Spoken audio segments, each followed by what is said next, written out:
नमस्कार मित्रों, मैंने आप लोगों को पिछले क्लास में कन्फेशन क्या होता है, कन्फेशन किस कंडीशन में मान्य होता है, इसकी जानकारी मैंने आप लोगों को दी थी।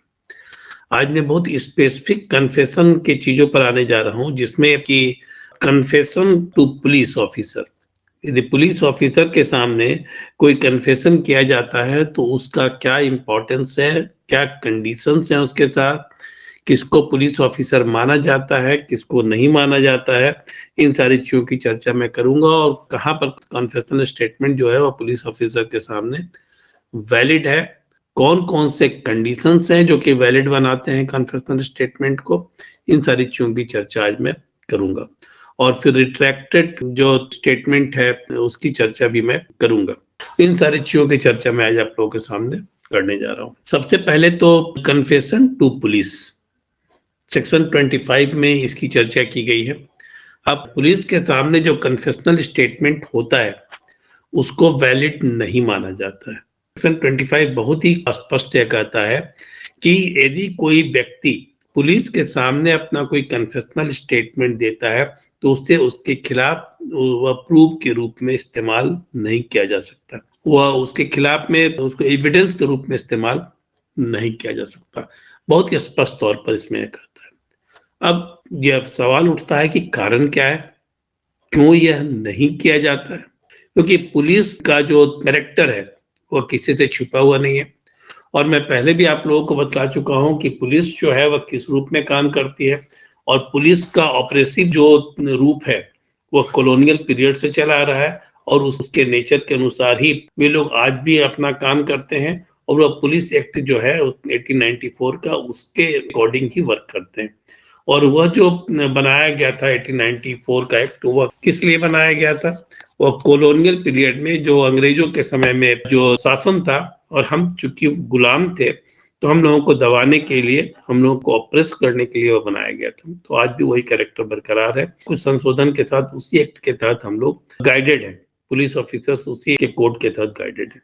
तो चूंकि पुलिस का कैरेक्टर वही है, उसका पर्पस है, उसका जो गोल है वो क्राइम को रोकना है। और क्राइम यदि हुआ है तो क्राइम के कारणों की खोज करना है, मतलब कि इन्वेस्टिगेशन करना है।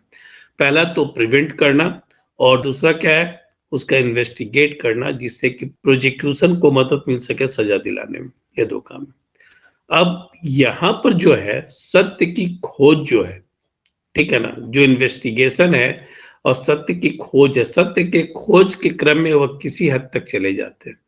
मतलब कि थर्ड डिग्री टॉर्चर का इस्तेमाल कर सकते हैं। ठीक है, थर्ड डिग्री का इस्तेमाल वह कर सकते हैं, और कर सकते नहीं है वह करते हैं। तो इसको रोकने के लिए ये कहा गया, जब एक्ट बनाया गया तो ये कहा गया कि पुलिस कस्टडी में यदि किसी व्यक्ति का कन्फेशनल स्टेटमेंट लिया जाता है तो उसके खिलाफ प्रूफ नहीं किया जा सकता। तो किस चीज को रोकने के लिए किया गया? थर्ड डिग्री को रोकने के लिए किया गया।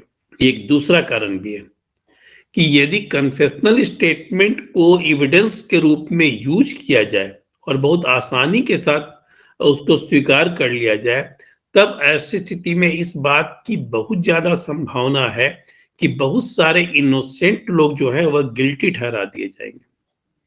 बहुत सारे इनोसेंट लोग जो है वह गिल्टी ठहरा दिए जाएंगे, और जो सही में क्रिमिनल है, जो सही में अपराधी है, वह बचकर निकल लेगा। क्योंकि जब पुलिस जो है यदि किसी व्यक्ति को पीट पाट कर या थर्ड डिग्री इस्तेमाल कर कर कन्फेस करा लेती है तो फर्दर इन्वेस्टिगेशन तो करेगी ही नहीं, फर्दर इन्वेस्टिगेशन करेगी नहीं। और जब फर्दर इन्वेस्टिगेशन नहीं करेगी तो क्या सत्यता का पता चल पाएगा? क्या सत्यता का पता नहीं चल पाएगा। अभी मैंने एक सीरियल देखा था, क्रिमिनल जस्टिस। मैं चाहूंगा कि आप लोग भी उसको जरूर देखिए। मैं बहुत रेफरेंस देता हूँ मूवी का, तो आप लोगों को मैं बता दूं कि जितना भी लॉ से रिलेटेड मूवी आती है या सीरियल आता है, मैं कोशिश करता हूँ कि उन सारी चीजों को देखूं। मैंने सीआरपीसी पढ़ा रहा था, मैंने आप लोगों को शायद भीमा जो है वो उसकी चर्चा भी मैंने की थी, जिसमें बहुत सारे एविडेंसेस का पता चलता है। अब यहाँ पर क्या है, इस क्रिमिनल जस्टिस सिस्टम में इन्वेस्टिगेशन जो था वो आधा अधूरा था, वो कंफर्मेशन बायस्ड था। कैसे कंफर्मेशन बायस्ड था? कि पुलिस ने यह मान लिया कि यह अपराधी है, एक जुवेनाइल जो कॉन्फ्लिक्ट विथ लव है उसको क्रिमिनल नहीं बोला जाता है। ध्यान रखिएगा कि जुवेनाइल के लिए क्रिमिनल शब्द का इस्तेमाल नहीं होता है, उसको child in conflict with law बोला जाता है, ठीक है ना, CLC बोला जाता है, child in conflict with law.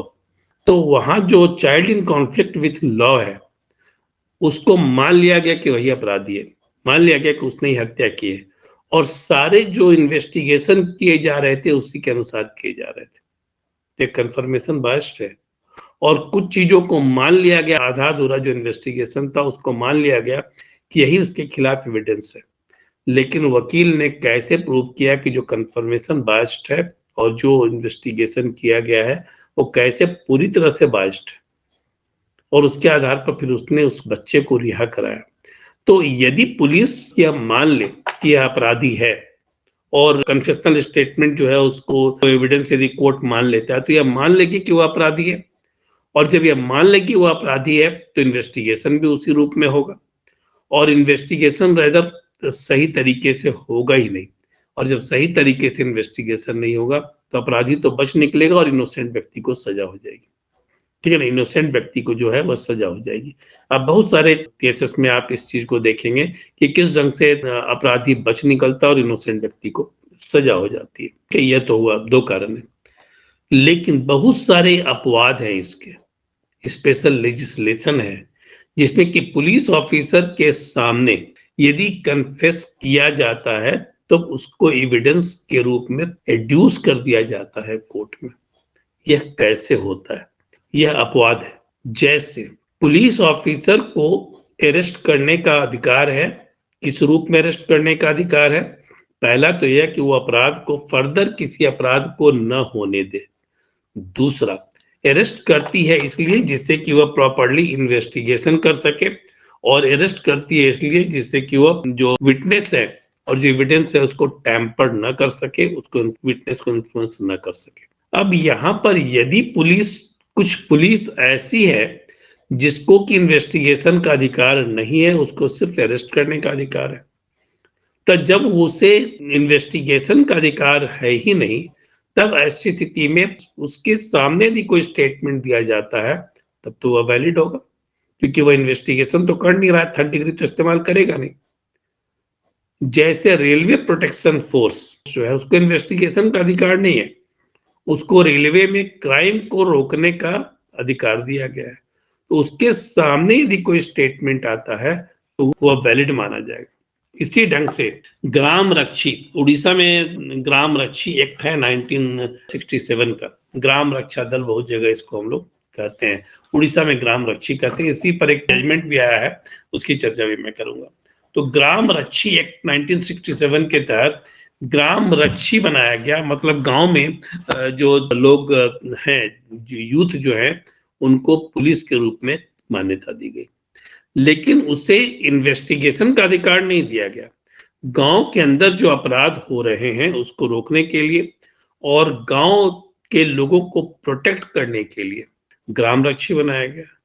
तो यहां पर इसे पुलिस का अधिकार है, किस रूप में? क्राइम को रोकने के लिए अधिकार है, और क्राइम को रोकने के क्रम में वह किसी व्यक्ति को गिरफ्तार कर सकता है, और उसके सामने यदि वह स्टेटमेंट दिया है तो वह एविडेंस के रूप में यूज हो सकता है, क्योंकि उसे इंटरोगेट करने का इन्वेस्टिगेशन का अधिकार है ही नहीं, और जब इन्वेस्टिगेशन का अधिकार नहीं है तो वह थर्ड डिग्री का इस्तेमाल नहीं करेगा। जैसे रेलवे प्रोटेक्शन फोर्स की मैंने एक बात की, उसी ढंग से ग्राम रक्षी की बात मैं कर रहा हूँ। इसके अलावा कस्टम ऑफिसर्स यदि स्मगलिंग का कोई गोल्ड पकड़ता है, स्मगलिंग का कोई सामान पकड़ता है, तो वो उस व्यक्ति को गिरफ्तार कर सकता है और उसका स्टेटमेंट भी ले सकता है, लेकिन उसे इंटरोगेट करने का, इन्वेस्टिगेशन का अधिकार तो नहीं दिया गया है, ठीक है, इन्वेस्टिगेशन का अधिकार नहीं दिया, वह पूछताछ करेगा, इंटरोगेट करेगा, इन्वेस्टिगेशन तो नहीं कर रहा है। तो वह इंटरोगेट करने के क्रम में यदि वह व्यक्ति एक्सेप्ट करता है कि गोल्ड वही लेकर आ रहा था, और उससे तो कन्फेशनल स्टेटमेंट लेना और भी आसान है क्योंकि गोल्ड तो उसके साथ ही पकड़ा है, तो इस कन्फेशनल स्टेटमेंट को भी वैलिड मानेंगे। बहुत सारे जजमेंट है, जजमेंट की भी बात मैं करूंगा। इसके अलावा NDPS एक्ट के तहत जो ऑफिसर्स को डिजिग्नेट किया जाता है, एनडीपीएस एक्ट के तहत जो ऑफिसर को डिजिग्नेट किया जाता है उसके सामने यदि कन्फेशनल स्टेटमेंट कोई देता है तो वो अभी वैलिड माना जाता है, वो एविडेंटरी वैल्यू उसका है, वो एविडेंस के रूप में उसे यूज किया जाता है। उसी तरह से टाडा कोर्ट में, टाडा में terrorist and disruptive activities act जो है उसमें यदि कोई व्यक्ति ये एक्सेप्ट करता है सेक्शन 15 के तहत वो कन्फेशन उसको रिकॉर्ड किया जाता है। टाडा के सेक्शन 15 के तहत कन्फेशन को रिकॉर्ड किया जाता है और यदि वो कन्फेशन अपना कन्फेस करता है कि उसने क्राइम को किया है तब ऐसी स्थिति में उसे सजा हो सकती है क्योंकि वह एविडेंस के रूप में यूज हो सकता है। और साथ ही साथ टाडा में एक बात और भी जान लीजिए, टाडा में उसके स्टेटमेंट के आधार पर कोई एक्यूज्ड को भी और कोई एक्यूज्ड के स्टेटमेंट के आधार पर उस मेन एक्यूज्ड को भी सजा हो सकती है। तो बहुत सारे जो जजमेंट है, सबसे पहले मैंने 3 जो ऊपर बताया था, पहले तो ग्राम रक्षी जो है उस पर जो जजमेंट है वह मैं बता दूं, वो गुरुआ नायक वर्सेस स्टेट ऑफ उड़ीसा, यह ऑल इंडिया रिपोर्टर में यह रिपोर्टेड है 2014 में, उड़ीसा 51, क्योंकि ऑल इंडिया रिपोर्टर जो होता है उसमें सारे पूरे इंडिया के हाई कोर्ट्स का साइटेशन रहता है, उसमें जजमेंट को साइट किया जाता है। एससीसी की मैं बात करता हूँ, सुप्रीम कोर्ट का, तो सिर्फ सुप्रीम कोर्ट के जजमेंट को उसमें मेंशन किया जाता है, रिपोर्ट किया जाता है, लेकिन ऑल इंडिया रिपोर्टर में सभी हाई कोर्ट के जो चुनिंदा जजमेंट है उनको रिपोर्ट किया जाता है। ठीक है, तो यह तो हुआ जजमेंट। तो और दूसरा है रेलवे प्रोटेक्शन फोर्स, इस पर भी एक जजमेंट है, और बाल कृष्णन वर्सेस महाराष्ट्र और AIR 1981, ये सुप्रीम कोर्ट केसेस है, पेज नंबर 379 में। यहाँ पर रेलवे प्रोटेक्शन फोर्स के सामने भी जो कन्फेशनल स्टेटमेंट दिया जाता है उसे भी एविडेंस के रूप में यूज किया जा सकता है। इसी ढंग से कस्टम ऑफिसर के सामने यदि कोई स्टेटमेंट दिया जाता है, कन्फेशनल स्टेटमेंट दिया जाता है, उसका भी एविडेंटरी वैल्यू है। सारे अपवाद है, ठीक है ना, स्पेशल लेजिस्लेशन है ये सब। इसको नॉर्मल पुलिस नहीं माना जाता है, जिसे कि इंटरोगेट और इन्वेस्टिगेशन का अधिकार है। इंट्रोगेशन का अधिकार तो है लेकिन इन्वेस्टिगेशन का अधिकार इन लोगों को नहीं है। इसी ढंग से कस्टम ऑफिसर्स के केस में एक जजमेंट है, Surjit Singh Chhabra versus Union of India, ये 1997 में सुप्रीम कोर्ट केसेस का जो जर्नल है उसके वॉल्यूम 1 508 पेज नंबर में यह रिपोर्टेड है। तो यह सारे अपवाद हैं जहां पर हम कन्फेशनल स्टेटमेंट को यूज कर सकते हैं एविडेंस के रूप में। उसी ढंग से टाडा के केस में एक जजमेंट है जिसमें कि SN Dubey versus NB where, VHOIR where, all India reporter में यह जजमेंट है। Yes, AIR 2000 supreme court cases है 776। एक बात मैं आपको बता दूं, ये जो एक्सेप्शंस हैं उसकी बात नहीं कही जा रही है एविडेंस एक्ट में। ये सारे मैंने आप लोगों को पहले ही बताया कि एविडेंस एक्ट अपने आप में सिर्फ बेयर एक्ट पूरा कभी नहीं होता है। एविडेंस एक्ट को जब भी आपको देखना हो तो उसको जुडिशियल प्रोनाउंसमेंट के साथ ही देखना होगा, जुडिशियल प्रोनाउंसमेंट के साथ ही आपको पढ़ना होगा। यदि जुडिशियल प्रोनाउंसमेंट के साथ आप इसको नहीं पढ़ते हैं तब ऐसी स्थिति में आप एविडेंस एक्ट को कभी समझ ही नहीं सकते। इसीलिए मैं इतने सारे जजमेंट को कोट करता हूँ और जजमेंट की बात मैं बार बार करता हूँ, क्योंकि बहुत सारी चीजें जो है वो जजमेंट के द्वारा आई। तो ये सारे तो अपवाद है। कॉन्फेशनल स्टेटमेंट क्या है तो आप लोगों को बता ही दिया गया। अब क्या है कि कैसे इसको वैलिड बनाया जा सकता है। जो नॉर्मल पुलिस इन्वेस्टिगेशन करती है, अरेस्ट करती है और फिर कन्फेशनल स्टेटमेंट लेती है, उसको वैलिड कैसे बनाया जा सकता है। पुलिस के पास 24 घंटे का समय आप लोगों को पता है, 24 आवर्स के सामने उसे मजिस्ट्रेट के सामने पेश करना होता है। अब सपोज करिए कि पुलिस ने किसी व्यक्ति को अरेस्ट कर लिया और अरेस्ट किया है दिन के 10 बजे। अरेस्ट किया, उसके बाद जब उससे इंटरोगेट करने लगी तो उसने कन्फेस किया कि उसने इस व्यक्ति का मर्डर किया है। अब ये तो रिकॉर्ड कर लिया गया कि उसने अमुक व्यक्ति का मर्डर किया है। अब लेकिन पुलिस को भी यह पता है कि यह कन्फेशनल स्टेटमेंट कोर्ट में स्टैंड नहीं करेगा। तब ऐसी स्थिति में पुलिस वाले क्या करेंगे, एविडेंस एक्ट के सेक्शन 26 में है, उस जैसे ही कन्फेशनल स्टेटमेंट लिया गया इमीडिएटली मजिस्ट्रेट के सामने उसको पेश कर देंगे और मजिस्ट्रेट के सामने वो स्टेटमेंट को दिलवाया जाएगा। ठीक है ना, मजिस्ट्रेट के सामने उसको दिलवाया जाएगा। तो मजिस्ट्रेट के सामने वह स्टेटमेंट दिलाया गया immediately after the confessional statement before the police. तो मजिस्ट्रेट को भी अब पता है कि 2 घंटे और 4 घंटे के समय में उसको न तो ट्यूटर किया जा सकता है, नहीं उससे वकील से मिलने का मौका है, न किसी और से मिलने का मौका है, और ऐसी स्थिति में वह कन्फेस कर रहा है तो वो सत्य ही होगा। तब उसका क्या है, एविडेंटरी वैल्यू है, अदरवाइज उसका कोई एविडेंटरी वैल्यू नहीं है। ठीक है ना, अदरवाइज उसका कोई भी एविडेंटरी वैल्यू नहीं है। Make it A point.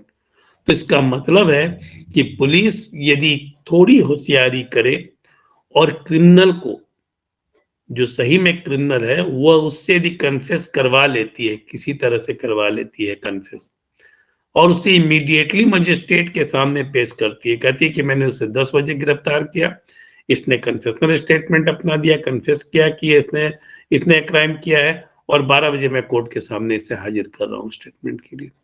तब ऐसी स्थिति में इसका एविडेंटरी वैल्यू है।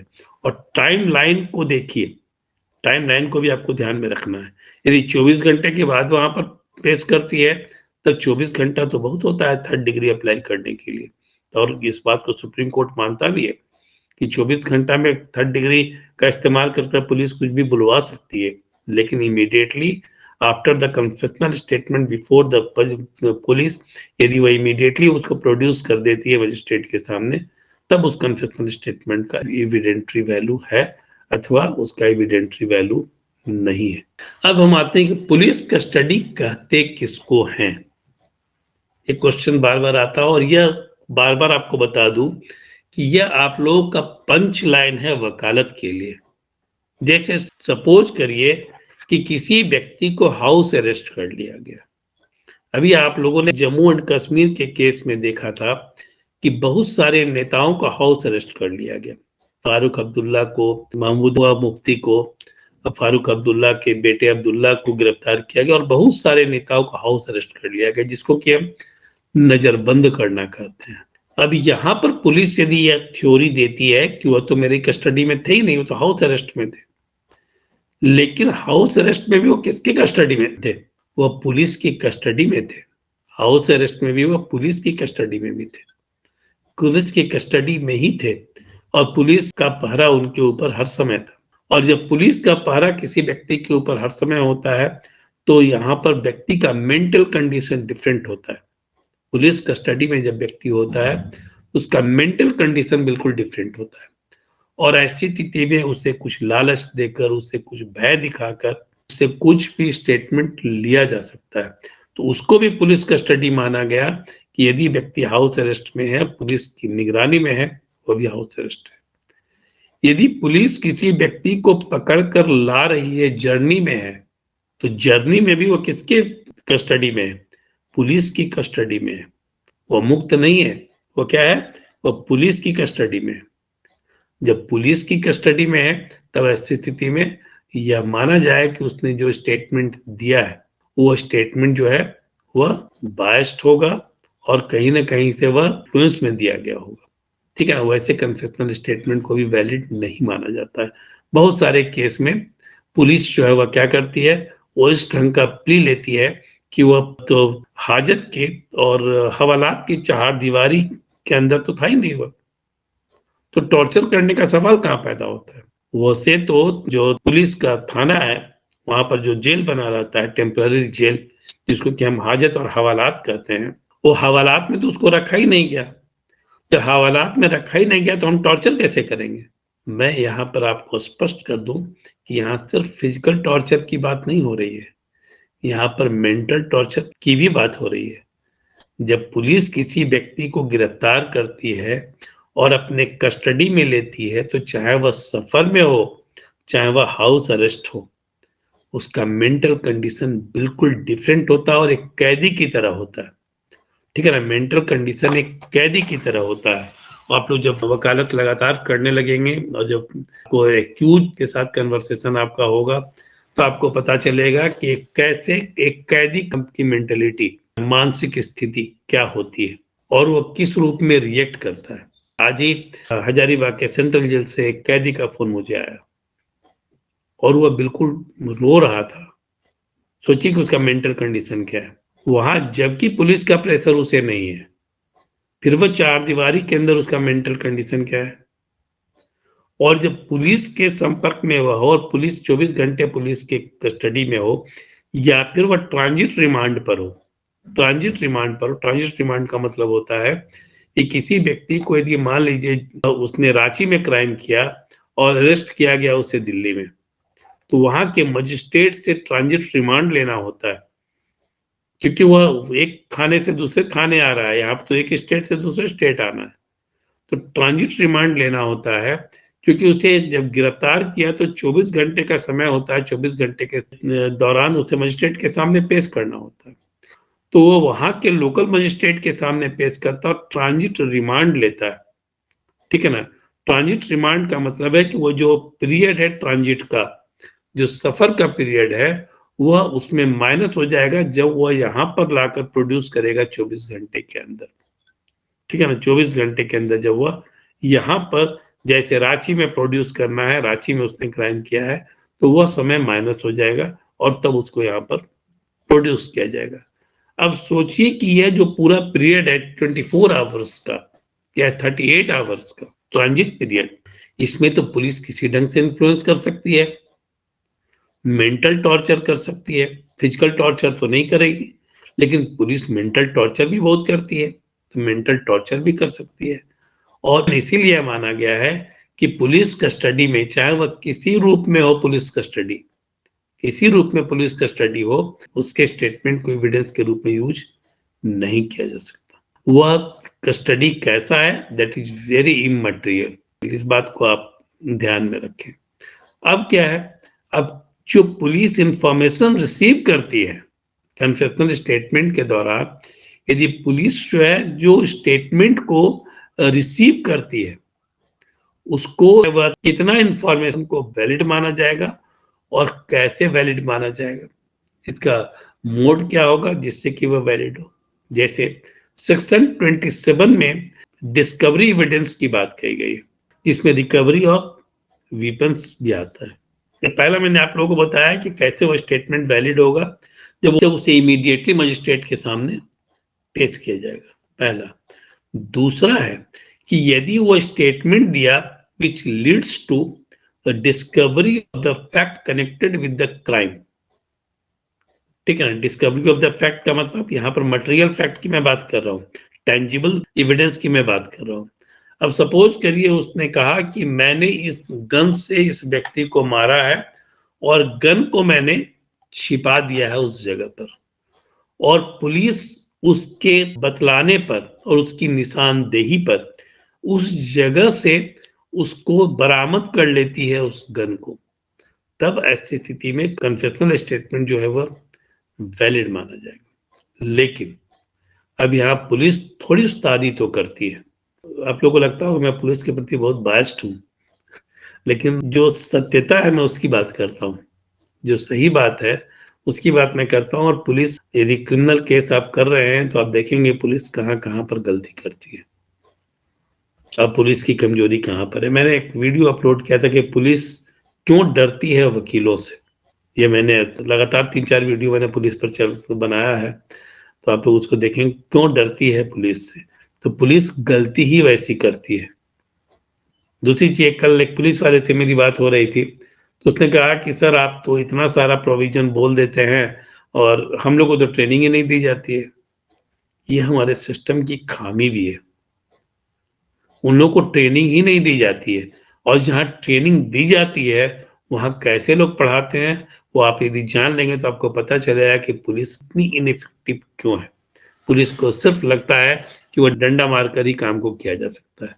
जहाँ पर कम्युनिटी पुलिसिंग की बात आती है वहां पर भी पुलिस डंडा मारकर ही काम करने की कोशिश करती है, और सोशल पुलिसिंग पर भी मैंने एक वीडियो अपलोड किया है।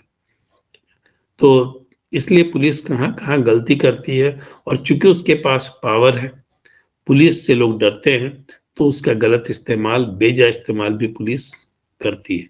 तो इसलिए इतना सेफगार्ड भी एविडेंस एक्ट में दिए गए हैं और सीआरपीसी में भी बहुत सारे सेफगार्ड्स दिए गए हैं।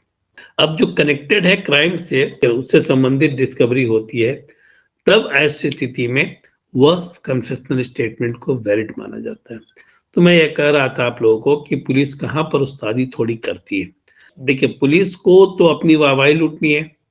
अब देखेंगे प्रेस में आकर बोल दिया कि भाई इतने लोग क्रिमिनल को पकड़ लिया गया, इस केस का उद्भेदन कर दिया गया, उसका पूरी सत्यता को डिग आउट कर कर निकाल लिया गया और प्रेस में आकर बड़ा-बड़ा फोटो पेपर में छपेगा। तो पुलिस हड़बड़ी में होती है अपना वाहवाही लूटने के लिए, क्योंकि उनको लगता है कि उससे मुझे मेडल मिलेगा, प्रमोशन मिलेगा। तब ऐसी स्थिति में पुलिस कोई और वेपन को सीज कर लेगी और ये पीठ रख देगी वहां कहीं पर और एक्यूज को पकड़ कर ले जाएगी और वो दिखाएगी कि यहाँ पर यह वेपन है। अब वहां पर 2 आदमी मौजूद भी हैं जो देख रहे हैं कि वेपन निकला है वहां। पुलिस तो विटनेस भी खड़ा करती है और उस आधार पर उस व्यक्ति को सजा हो सकती है, तो कितने इनोसेंट व्यक्ति को सजा हो जाती है। तो यहाँ पर सेफ गार्ड लिया गया है कि जब डिस्कवरी ऑफ द मटेरियल होता है, टेंजिबल मटेरियल होता है, या फिर जो recovery of the tangible material है, जो कि एविडेंस के रूप में यूज किया जा सकता है, मटेरियल एविडेंस के रूप में, उसकी जब रिकवरी होती है तो वहां पर 2 इंडिपेंडेंट विटनेस का सिग्नेचर लिया जाता है और यदि वह सिग्नेचर नहीं लिया गया तब ऐसी स्थिति में वह रिकवरी जो है वह वैलिड नहीं मानी जाती है। ठीक है ना, डिस्कवरी स्टेटमेंट जो है वह वैलिड नहीं माना जाएगा और कन्फेशनल स्टेटमेंट तो बिल्कुल ही वैलिड नहीं होगा। अब दूसरी चीज यह है कि प्लेस ऑफ हाइडिंग क्या है। अब इसे किसी व्यक्ति ने यह कहा कि उसने एसिड का ड्रम चुराया है, 10 ड्रम चुराया है। अब 10 ड्रम उसने चुराया है, उसने कहा, उसने बोला कि चलिए मैं बता देता हूँ कहाँ है, और वो रेलवे स्टेशन पर ले गया और रेलवे स्टेशन पर बोला कि देखिए यहाँ पर ड्रम है जो मैंने चुराया है। अब यहाँ पर पुलिस को भी पता है कि रेलवे स्टेशन पर ड्रम को ले जाया जाएगा, अपलोड किया जाएगा ट्रेन में। तो सार्वजनिक प्लेस पर जिसका पता सबको है और वैसी स्थिति में यदि स्टेटमेंट लिया जाता है, डिस्कवरी स्टेटमेंट लिया जाता है, तो उसको वैलिड कोर्ट नहीं मानती है। प्लेस ऐसा होना चाहिए जिसका कि एक्सक्लूसिवली पता जो है वह सिर्फ और सिर्फ एक्यूज को, अदरवाइज जो है वह वैलिड नहीं माना जाएगा। अब क्या है, कन्फेशनल स्टेटमेंट यदि कोई एक्यूज देता है, कोई एक्यूज दे देता है कन्फेशनल स्टेटमेंट, तो क्या उसके आधार पर मेन एक्यूज को सजा हो सकती है? यहाँ पर हो सकती है और नहीं भी हो सकती है। हो कब सकती है? जब उसको कोरोबोरेट कराया जाएगा अदर एविडेंसेस के साथ, और यदि कोरोबोरेट नहीं कराया गया, कोरोबोरेशन नहीं हुआ, तब ऐसी स्थिति में सजा नहीं हो सकती है।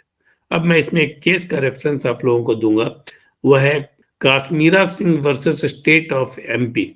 ये 1952 का रिपोर्टेड केस है, लेकिन लैंडमार्क जजमेंट है। इसमें ये थोड़ा मैं आपको फैक्ट्स की चर्चा पहले कर दूं, तब आपको पता चलेगा ये केस क्या है, फैक्ट क्या है। काश्मीरा सिंह जो व्यक्ति था वह असिस्टेंट फूड इंस्पेक्टर था, और वह असिस्टेंट फूड इंस्पेक्टर जो था वो पकड़ा गया चावल की पॉलिशिंग कराते हुए किसी मिल में। पहले तो 1952 के समय गेहूं चावल सबकी कितनी स्कार्सिटी थी, यह तो शायद आप लोगों को नहीं पता होगा, लेकिन बहुत ही स्कार्सिटी उस समय, चूंकि देश तुरंत आजाद हुआ था, हमारे पास संसाधन इतने नहीं थे, तो हम पूरी तरह से निर्भर कर रहे थे बाहर से जो हमारे पास गेहूं और चावल कुछ आता था, और उसकी राशनिंग होती थी। इसीलिए आप देखते होंगे उस समय बहुत सारे सप्लाई इंस्पेक्टर हुआ करते थे, लाइसेंस देते थे कितना चीनी मिलेगा, कितना गेहूं मिलेगा, कितना किरासन तेल मिलेगा। आज के जनरेशन को तो ये सब पता भी नहीं होगा कि वह राशनिंग किस ढंग से होती थी। ठीक है, तो अब वहां पर वह क्या करता था, वो आदमी जो चावल पकड़ाया उसकी पॉलिशिंग कर कर वो ऊंचे दाम पर बेच देता था। चूंकि वह असिस्टेंट फूड इंस्पेक्टर था तो एक्सेस था उसके सारे, जितना सीज होता था और जितना भी राशन का सामान आता था उस सब पर उसका एक्सेस था। तो वहां के डीएम ने क्या किया कि उसको पहले सस्पेंड किया, प्रोसीडिंग चलाई और टर्मिनेट कर दिया, और उसके साथ और भी बहुत सारे लोगों को जो उसके साथ को एक्यूज थे, बहुत सारे लोग थे जिनको कि जो इस काम में लगे हुए थे उन्हें भी टर्मिनेट कर दिया।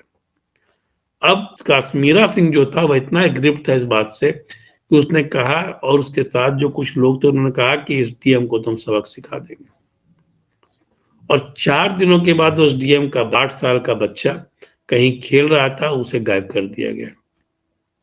शक कहाँ गया? काश्मीरा सिंह पर शक गया, क्योंकि उसने 4 दिन पहले ही ये कहा था कि मैं इसे सबक सिखाऊंगा, और उसके कुछ दिनों के बाद बच्चे का डेड बॉडी रिकवर हो गया। काश्मीरा सिंह को गिरफ्तार कर लिया गया और काश्मीरा सिंह के भाई को भी गिरफ्तार कर लिया गया। काश्मीरा सिंह के भतीजे को भी गिरफ्तार कर लिया गया, लेकिन भतीजा चूंकि माइनर था इसलिए उसके ऊपर प्रोसीडिंग नहीं चली। काश्मीरा सिंह का जो भाई था उसने कन्फेस कर लिया कि हम लोगों ने इसे किडनैप किया और इसे मार दिया, और इस आधार पर उन लोगों को डेथ सेंटेंस की सजा सुना दी गई दोनों को। जो एक भाई था उसने कोई इस पर प्रोटेस्ट नहीं किया, अपील में नहीं गया, और वो उसको हैंग कर दिया गया। काश्मीरा सिंह अपील में गया। काश्मीरा सिंह जब अपील में गया तो मोटिव तो यहां पर है, मोटिव नजर आ रहा है, ये मेंस रिया है, क्योंकि उसने ये कहा कि मैं सबक सिखाऊंगा, लेकिन ये मेंस रिया बहुत सारे लोगों के साथ है ना, मोटिव बहुत सारे लोगों के साथ है जो डीएम को सबक सिखाना चाहते थे। तो सिर्फ मोटिव के आधार पर किसी व्यक्ति को मृत्युदंड की सजा तो नहीं दी जा सकती है। बाकी सारे जो कोरोबोरेटिव एविडेंस थे वह सपोर्ट नहीं कर रहे थे। अब जैसे कि ये कहा गया कि बच्चे को उसके भतीजे ने फुसला कर लाया क्योंकि वह भी छोटा था, और उसके बाद काश्मीरा सिंह साइकिल पर इस बच्चे को ले गया बैठाकर।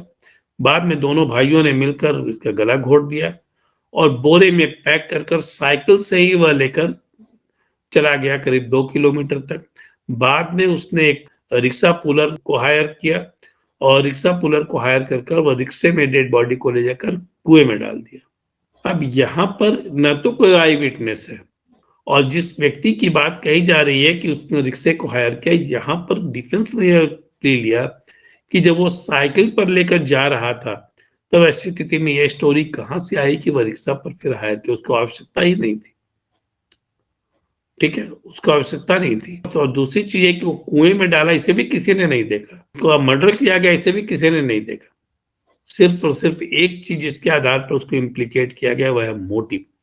तो यहाँ पर दलील यह भी दी गई कि डीएम ने 10 लोगों को टर्मिनेट किया था और 10 का मोटिव यह था कि डीएम को सबक सिखाना है।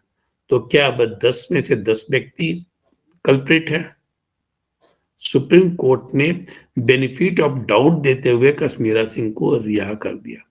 तो कितना इंपॉर्टेंट है, सोचिए कि खाली मोटिव के आधार पर जो सजा मिली थी और उसको कोरोबोरेट नहीं कराया गया किसी एविडेंस के द्वारा, कन्फेशनल स्टेटमेंट था जो उसके को एक्यूज का, उसके आधार पर सिर्फ सजा दे दी गई। तो इस आधार पर किसी व्यक्ति को सजा नहीं हो सकती है, और वह सिर्फ को एक्यूज जो कन्फेशनल स्टेटमेंट दिया है उसको वैलिड नहीं माना जा सकता। लेकिन टाडा के केस में जो को एक्यूज है उसके स्टेटमेंट को वैलिड माना जाता है। ठीक है, अब है रिट्रैक्टेड विटनेस किसको कहते हैं? कोई व्यक्ति जिसने पहले गवाही यह दी है, जो कि एक्यूज है, मैं विटनेस की बात सिर्फ नहीं कर रहा हूं, जो एक्यूज है उसकी बात कर रहा हूं, और यहाँ पर एक्यूज की बात हो रही है। कोई एक्यूज जो है उसने कन्फेस किया कि उसने क्राइम किया और बाद में जाकर वह उससे मुकर गया, ऐसे विटनेस को हम रिट्रैक्टेड विटनेस कहते हैं। जो अदर विटनेस है, इंडिपेंडेंट विटनेस है, वहां पर उसको हम क्या कहते हैं? उसको हम रिट्रैक्टेड विटनेस नहीं कहते हैं, उसको हम हॉस्टाइल विटनेस कहते हैं। हॉस्टाइल विटनेस और रिट्रैक्टेड विटनेस में अंतर है। यदि कोई एक्यूज अपने स्टेटमेंट से कोर्ट में मुकर जाता है, कोर्ट में ही जो स्टेटमेंट दिया उससे मुकर जाता है, तब उसको रिट्रैक्टेड विटनेस कहते हैं। और यह रिट्रैक्टेड विटनेस जो कि बात को कितना कोर्ट किस रूप में लेता है इसको जानिए। जब कोई स्टेटमेंट दिया गया पहले कि उसने क्राइम किया, कन्फेस किया, और बाद में जब वो रिट्रैक्ट कर गया, तब इसका मतलब है कि वह कहीं ना कहीं किसी इन्फ्लुएंस में होगा, किसी दबाव में होगा, किसी लालच में होगा। इसीलिए उसने अपने स्टेटमेंट को क्या किया? चेंज किया और पलट गया, रिट्रैक्ट करा दिया। ठीक है, तब ऐसी स्थिति में कोर्ट इसको वैलिड नहीं मानता है, और कोर्ट उसी स्टेटमेंट को वैलिड मानता है जो उसने पहले दिया था। तो रिट्रैक्टेड जो विटनेस है उसके एविडेंटरी वैल्यू नहीं है अनलेस और अनटिल उसको सब्सटेंशियली प्रूव किया जाए। यदि सब्सटेंशियली प्रूव नहीं किया जाएगा तो उसका कोई एविडेंटरी वैल्यू नहीं है। ठीक है, तो आज यहीं तक।